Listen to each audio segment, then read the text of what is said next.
हिंदी में यूपीएससी की तैयारी से संबंधित प्रोग्राम्स को देखने के लिए सब्सक्राइब करें स्टडी IQ-IAS हिंदी। नमस्कार, बहुत बहुत स्वागत है आप सभी का स्टडी IQ-IAS हिंदी में। मेरा नाम है अतुल जैन। आज मैं आपके सामने लेकर आया हूं एक बड़ी इंटरेस्टिंग खबर, एक बड़ा इंटरेस्टिंग समाचार। आज अगर आप न्यूज फॉलो करते हैं, समाचार देखते हैं, या आपने मेरा हिंदू वाला कार्यक्रम देखा या कोई भी और कार्यक्रम आपने देखा होगा, तो निश्चित तौर पे आपको पता चला होगा कि संसद में से किस प्रकार से सांसदों को निलंबित किया जा रहा है। यह एक ऐसी खबर है, यह एक ऐसी चर्चा है जो निश्चित तौर पे न्यूज में सबसे बड़ी है, क्योंकि ऐसा माना जा रहा है, ऐसा कुल मिला के ऐसा पता है कि भाई निश्चित तौर पे पिछले 3-4 दिनों में कुल मिला के 141 सांसदों को, जो कि लोकसभा और राज्यसभा दोनों से हैं, उनको सदन से निलंबित किया जा चुका है। कुछ लोगों को पूरे सत्र के लिए किया गया है और कुछ लोगों को के खिलाफ जो है एक विशेषाधिकार समिति को जांच का आदेश दिया गया है, और समिति की जांच के बाद जो है यह निर्णय लिया जाएगा कि ये सदस्य जो है ये कब तक निलंबित रहेंगे।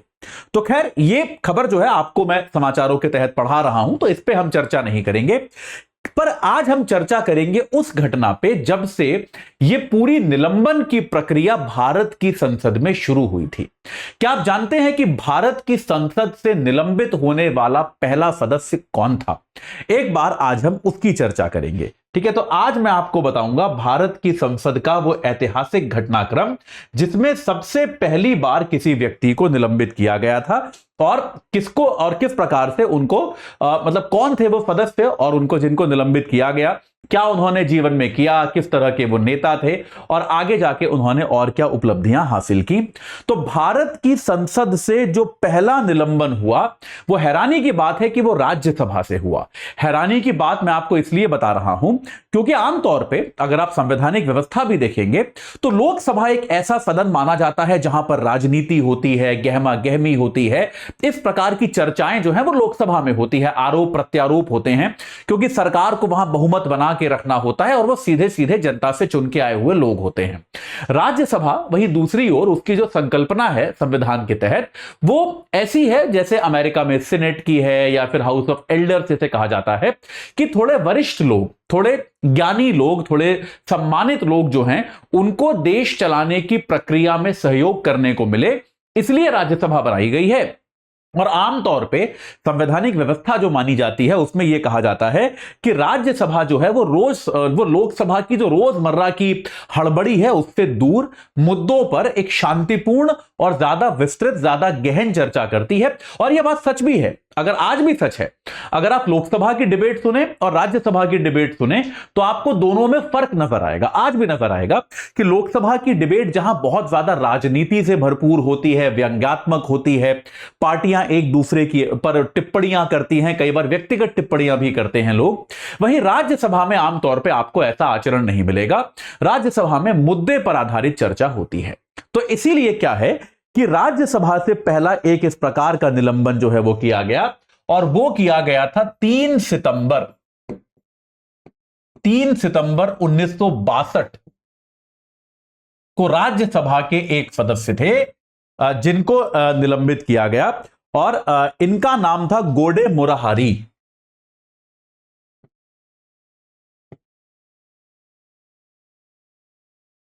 गोडे मुराहारी साहब जो थे ये राज्यसभा के सदस्य थे। 3 सितंबर 1962 को इनको राज्यसभा से निलंबित किया गया, बचे हुए पूरे सत्र के लिए। आरोप इन पर भी वही थे कि इनका जो आचरण था वो राज्यसभा के नियम कायदों के अनुरूप नहीं था। किसी विवाद में ये क्योंकि थोड़ा शोर कर रहे थे, थोड़ी नारेबाजी कर रहे थे, सदन का जो अनुशासन है उसको भंग कर रहे थे। और याद रखिएगा 1962 की मैं बात कर रहा हूं, ये भारतीय लोकतंत्र के शुरुआती दिन थे जब आमतौर पे पूरी राजनीति पे कांग्रेस पार्टी का कब्जा था।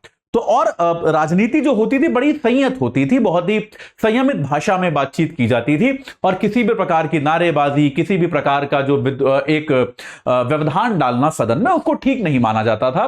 खास तौर पे राज्यसभा में तो इस तरह के आचरण की बिल्कुल भी स्वीकार्यता नहीं थी।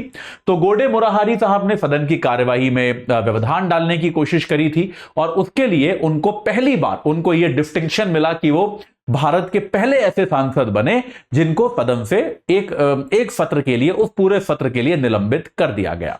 गोडे मुराहारी साहब जो हैं ये लोकसभा में भी रहे हैं, याद रखिएगा। वैसे ये राज्यसभा से निलंबित हुए, लेकिन ये लोकसभा के भी सांसद रहे हैं और ये लोकसभा के उपाध्यक्ष भी रहे हैं।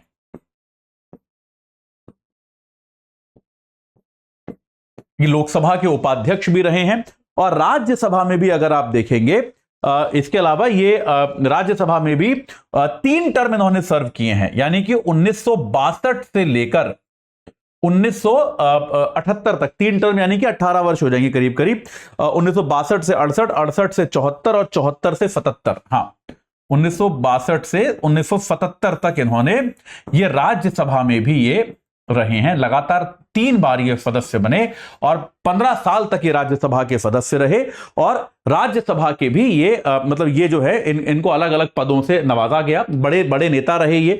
और याद रखने की बात ये है कि इनका निलंबन केवल एक बार नहीं हुआ, यानी कि निलंबन की प्रक्रिया में भी, और याद रखिए मैं उस समय की बात कर रहा हूं जब निलंबन बहुत कॉमन नहीं थे, आमतौर पर सदस्यों को निलंबित नहीं किया जाता था। पिछले कुछ वर्षों में हमने निलंबन बहुत ज्यादा देखे हैं। आमतौर पर भारत की संसद में उतने निलंबन नहीं होते और उस समय, जिस समय की मैं बात कर रहा हूं, उस समय तो निलंबन बहुत ही कम कॉमन थे। ठीक है, बहुत ही एक असामान्य घटना होती थी जब किसी सदस्य का निलंबन किया जाता था। तो इसके अलावा याद रखिएगा 1966 में भी एक बार, 1966 में भी इनको क्या किया गया, राज्यसभा से एक बार फिर निलंबित किया गया। पहली बार ये अकेले निलंबित हुए थे, लेकिन राज्यसभा से 1966 में एक बार ये फिर निलंबित हुए और इस बार ये एक और उनके साथ जो थे राजनारायण नाम के एक सांसद थे, उनके साथ इनको निलंबित किया गया। और राजनारायण क्योंकि बड़े मशहूर व्यक्ति थे, इन्होंने ही इंदिरा गांधी के खिलाफ जो केस दायर किया था जिसके बाद इंदिरा गांधी का निर्वाचन रद्द हुआ था और राजनारायण ने ही इंदिरा गांधी को आगे जाके चुनाव में हराया था। तो इनके साथ जो है इनको दोबारा एक बार निलंबित किया गया। तो गोडे मुराहारी साहब जो हैं ये रहने वाले जमशेदपुर के थे ओरिजिनली, लेकिन राज्यसभा में ये उत्तर प्रदेश के कोटे पर चुने जाते थे। तो ये गोडे मुराहारी साहब जो थे, इनके नाम ये डिस्टिंक्शन, ये एक बड़ी उपलब्धि कह सकते हैं इसको, या फिर अनुपलब्धि, उपलब्धि का विपरीत कह सकते हैं कि ये ऐसे पहले सांसद थे भारत के जिनको निलंबित किया गया है। भारत की संसद में आज और अभी जो 2-3 दिन से घटनाएं हो रही हैं उनके पहले सबसे बड़ा निलंबन जो है वो राजीव गांधी की सरकार ने किया था 1989 में, जब एक साथ 63 सदस्यों को निलंबित किया गया था। एक साथ 63 सदस्यों को निलंबित किया गया था। यह सबसे बड़ी घटनाओं में से एक मानी गई थी, लेकिन अभी एक दिन में 78 सदस्यों को निलंबित करके इस रिकॉर्ड को तोड़ा गया है।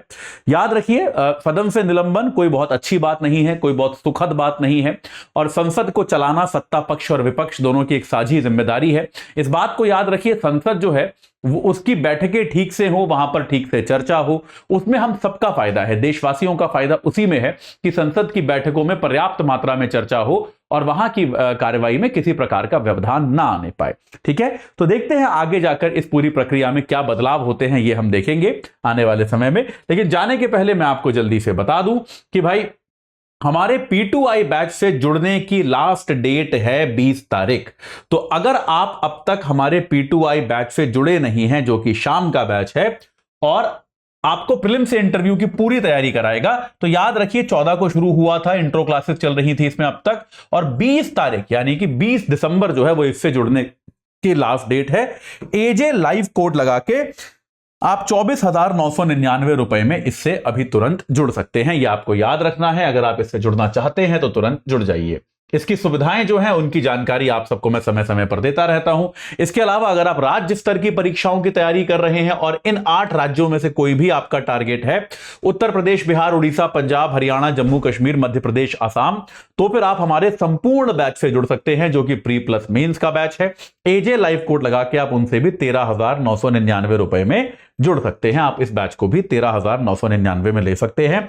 और अगर आपकी इच्छा यह है कि आपको केवल प्रीलिम्स कट की तैयारी करनी है 2024 के, तो याद रखिए आपके लिए सबसे अच्छा ऑप्शन है एसआईपी बैच।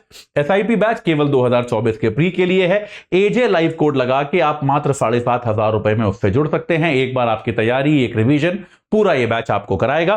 23 तारीख से नया बैच शुरू हो रहा है, दोपहर 12 बजे का बैच है, इससे जुड़ना मत भूलिए। तो जो भी बैच आपको अप्रोप्रिएट लगे, अपने लिए उपयुक्त लगे, उस बैच से तुरंत जुड़कर अपनी तैयारी को आप एक सही आकार, सही दिशा प्रदान कीजिए। इस सत्र से जुड़ने के लिए आप सभी का बहुत बहुत धन्यवाद। हिंदी में यूपीएससी की तैयारी से संबंधित प्रोग्राम्स को देखने के लिए सब्सक्राइब करें स्टडी IQ IAS हिंदी।